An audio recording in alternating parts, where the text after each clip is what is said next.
अस्सलाम वालेकुम दोस्तों, आप देख रहे हैं अज़ी टीवी और मैं हूं आपका प्यारा दोस्त अयाज शेख। दोस्तों, नूह अलैहिस्सलाम अल्लाह पाक के जलीलो कदर पैगंबरों में से एक थे जिनका दौर तकरीबन 6000 साल पहले गुजर चुका है। अल्लाह पाक ने इन्हें एक मुशरिक कौम की रहनुमाई के लिए नबी बनाकर भेजा जो कि शिर्क करते थे, अल्लाह के सिवा बुतों को पूजते थे और हर तरह की बुराइयों में मशगूल थे। अल्लाह पाक ने नूह अलैहिस्सलाम को बड़ी सी कश्ती बनाने का हुक्म दिया और फिर उस कौम के मुशरिकों को बहुत ही बड़े पानी के सैलाब से हलाक कर दिया। आज की इस वीडियो में हम जानेंगे हज़रत नूह अलैहिस्सलाम की नबुवत और उनकी कश्ती के बारे में कुरान करीम में अल्लाह पाक ने क्या फरमाया है और उन्होंने इतनी बड़ी कश्ती कैसे बनाई। ये सब जानने के लिए इस वीडियो को एंड तक ज़रूर देखें। और अगर आपने हमारे चैनल अज़ी टीवी को अभी तक सब्सक्राइब नहीं किया है तो नीचे सब्सक्राइब के बटन पर क्लिक कर दें और साथ ही बेल आइकन को भी दबा दें ताकि आपको हमारे आने वाली मज़ीद इन्फॉर्मेटिव वीडियोस से आगाही मिलती रहे। दोस्तों, हज़रत नूह अलैहिस्सलाम ने कई साल तक अपनी कौम की तबलीग की और इन्हें हिदायत पर लाने के लिए कोशिश करते रहे कि वो लोग सिर्फ़ अल्लाह पर ईमान लाएं और उसी की इबादत करें, क्योंकि वही एक खुदा है जो तमाम जहानों का पालने वाला है। मगर उनकी हर कोशिश के बाद भी उनकी कौम ईमान न लाई और सरकशी में डूबी रही, यहाँ तक कि उनका अपना बेटा भी उन पर ईमान न लाया। सिर्फ चंद लोग ही ईमान लाए जिनकी तादाद 80 या 90 के करीब थी, और ये सब लोग कमज़ोर और आम तबके के लोग थे, क्योंकि बड़ी हैसियत के लोग नूह अलैहिस्सलाम का मजाक उड़ाया करते थे और उनके ख़िलाफ़ कई तरह की साजिशें किया करते थे। जब इतनी कोशिशों के बावजूद भी मुशरिक लोग अपनी सरकशी और शिर्क से बाज न आए, तब हज़रत नूह अलैहिस्सलाम ने परेशान होकर अल्लाह को पुकारा। अल्लाह पाक ने नूह अलैहिस्सलाम को एक बड़ी कश्ती बनाने का हुक्म दिया। नूह अलैहिस्सलाम नहीं जानते थे कि कश्ती किस तरह बनाई जाए, तो अल्लाह पाक ने इन्हें वही के ज़रिए कश्ती तैयार करने का तरीका सिखाया। दोस्तों, नूह अलैहिस्सलाम पहाड़ों में रहते थे जहाँ इतने ज़्यादा दरख्त नहीं थे कि वो दरख्त काट कर कश्ती बनाने के लिए लकड़ी हासिल कर सकें, और ना ही वहाँ पर पानी का कोई हुसूल था। नूह अलैहिस्सलाम ने सबसे पहले दरख्त उगाए और उन्हें काट कर पहाड़ पर ही कश्ती तैयार करते रहे।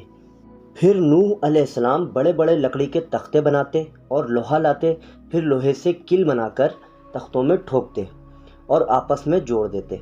इसी तरह एक बहुत ही बड़ी और अजीम कश्ती तैयार हो गई।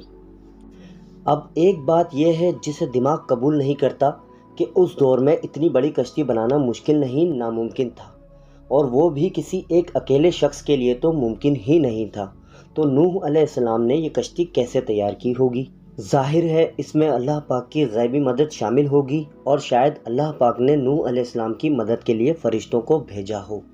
नूह अलैहिस्सलाम ने इस कश्ती को 100 साल में तैयार किया। अल्लाह पाक ने कुरान करीम में इस कश्ती के मुतालिक फरमाया, और हमने नूह को इस कश्ती में सवार किया जो तख्तों और कीलों से बनी हुई थी।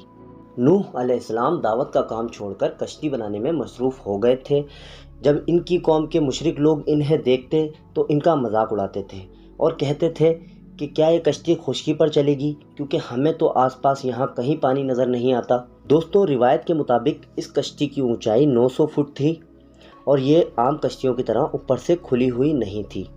इसे ऊपर से भी ढका गया था और पूरी तरह बंद किया गया था ताकि बारिश से कोई नुकसान ना हो सके। इस कश्ती में 3 दर्जे बनाए गए थे और हर दर्जे में एक दरवाज़ा था।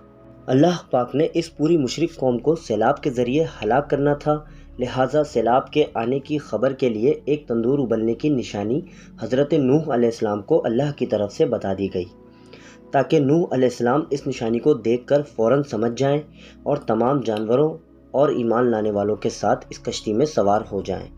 फिर अल्लाह का हुक्म आन पहुंचा और तंदूर उबलने लगा, जिसे कुरान पाक में अल्लाह ताला ने यूँ फरमाया, और हमने कहा कि इस कश्ती में हर तरह के जोड़े सवार कर लें और अपने घर वालों को भी सवार कर लें, सिवाय उनके जिन पर पहले से बात पड़ चुकी है, और सब ईमान वालों को भी सवार कर लें। लिहाजा अल्लाह के हुक्म की तामील के लिए नूह अलैहिस्सलाम ने ऐसा ही किया, जबकि हैरत अंगेज़ तौर पर हर जानवर के जोड़े खुद ब खुद इस कश्ती के करीब आ गए और इसमें सवार हो गए।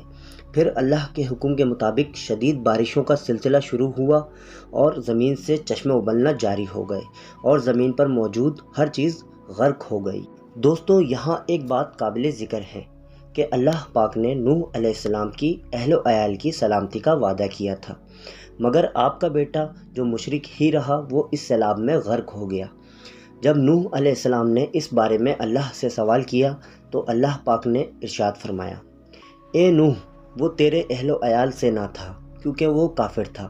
دوستوں، اس سے یہ ثابت ہوتا ہے کہ کفر سب رشتوں کو ختم کر دیتا ہے۔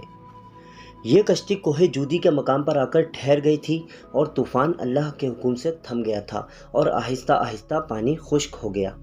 دوستوں، یہ کشتی آج بھی اللہ کے بڑے معجزے کے طور پر موجود ہے اور اسے حال ہی میں دریافت کیا گیا ہے، جبکہ اس کا ذکر اللہ پاک نے 1400 سال قبل قرآن کریم میں کر دیا تھا۔ تقریباً 50 سال پہلے ترکی کے ایک پہاڑ پر کچھ ریسرچرز نے اس کشتی کو دریافت کیا اور اس کی تصاویر انٹرنیٹ پر جاری کر دی۔ اس کے بعد پوری دنیا کے عیسائی، یہودی اور دہریوں کے بیچ ایک بڑی بحث کا سلسلہ شروع ہو گیا۔ اس کشتی کے وجود پر اعتراض کرنے والوں نے چند اہم ترین اعتراضات کیے جس میں عیسائی اور یہودی ناکام رہے، مگر قرآن کریم میں ان سب سوالوں کے تسلی بخش جواب موجود ہیں۔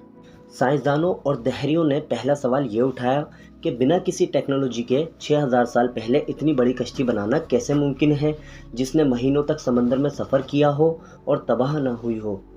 قرآن پاک میں اللہ نے اس کے جواب میں فرمایا، اور ہم نے نوح کو ایسی کشتی میں سوار کیا تھا جو تختوں اور کیلوں سے تیار کی گئی تھی۔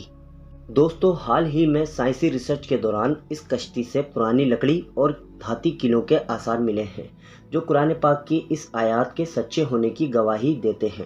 اس کے علاوہ دوسرا اعتراض یہ تھا کہ 6000 سال پہلے دنیا بھر کے تمام جانور ایک ہی کشتی میں سوار ہوں، یہ کیسے ممکن تھا؟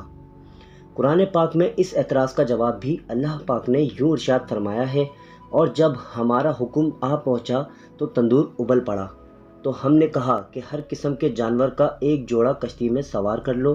حالیہ تحقیقات میں یہ بھی ثابت ہو گیا کہ کشتی نوح کوئی عام کشتی نہیں تھی، بلکہ یہ ایک عظیم اور بڑی کشتی تھی جس میں جانور ترتیب سے سوار تھے۔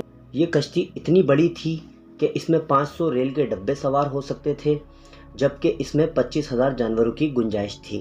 پھر تیسرا اعتراض ان لوگوں کی طرف سے یہ کیا گیا کہ اتنی بڑی کشتی عظیم طوفان میں بنا کسی لنگر کے سمندر میں کیسے تیرتی رہی، اور اس کا جواب اللہ نے قرآن کریم میں یوں ارشاد فرمایا، اور نوح نے کہا کہ کشتی میں سوار ہو جاؤ کیونکہ اللہ ہی کے نام سے اس کا چلنا ہے اور اللہ ہی کے نام سے اس کا لنگر انداز ہونا ہے۔ دوستوں، یہ کشتی جس پہاڑ پر ٹھہری تھی، اس پہاڑ کے نیچے وادی میں بڑے بڑے لنگر بھی دریافت ہوئے ہیں جو کہ نوح علیہ السلام کی کشتی کے ہی ہیں۔ اور سب سے بڑا اعتراض غیر مسلموں کی طرف سے یہ اٹھایا گیا کہ کسی لکڑی کی کشتی کا 6000 سال تک کسی پہاڑ پر قائم رہنا کیسے ممکن ہے، جس کے جواب میں اللہ پاک نے یوں بیان فرمایا، اور ہم نے اس کشتی کو آنے والوں کے لیے اپنی نشانی بنا کر چھوڑا۔ دوستوں، تحقیقات سے یہ پتہ چلتا ہے کہ جہاں پر یہ کشتی دریافت ہوئی تھی، اس پورے پہاڑی علاقے میں برف صرف اسی پہاڑ پر موجود تھی جس پہاڑ پر یہ کشتی دریافت ہوئی، اور اسی پہاڑ پر موجود اسی برف کی وجہ سے یہ کشتی اب تک سلامت رہی۔ ان سب اعتراضات کے بعد ان غیر مسلموں کے پاس کوئی جواز نہیں رہتا کہ وہ اللہ پاک کی نشانیوں اور قرآن کریم کے سچے ہونے پر یقین نہ کریں، مگر اللہ پاک نے ان کے دلوں پر مہر لگا دی ہے، اور یہ سب کچھ جان کر بھی ایمان نہیں لاتے اور اپنے کفر پر قائم رہتے ہیں۔ ہم مسلمان ان کی ہدایت کے لیے بس دعا ہی کر سکتے ہیں۔ دعا ہے کہ اللہ تعالیٰ انہیں حق اور سچ کو پہچاننے کی توفیق عطا فرمائے اور انہیں ہدایت عطا کرے۔ دوستوں، امید کرتا ہوں کہ یہ ویڈیو آپ کو پسند آئی ہوگی اور یہ آپ کے لیے کافی انفارمیٹیو رہی ہوگی۔ آج کی ہماری یہ ویڈیو آپ کو کیسی لگی ہمیں کمنٹ سیکشن میں ضرور بتائیں۔ میں ملتا ہوں اب آپ سے اپنی اگلی ویڈیو میں، تب تک اپنا بہت سا خیال رکھیں۔ اللہ حافظ۔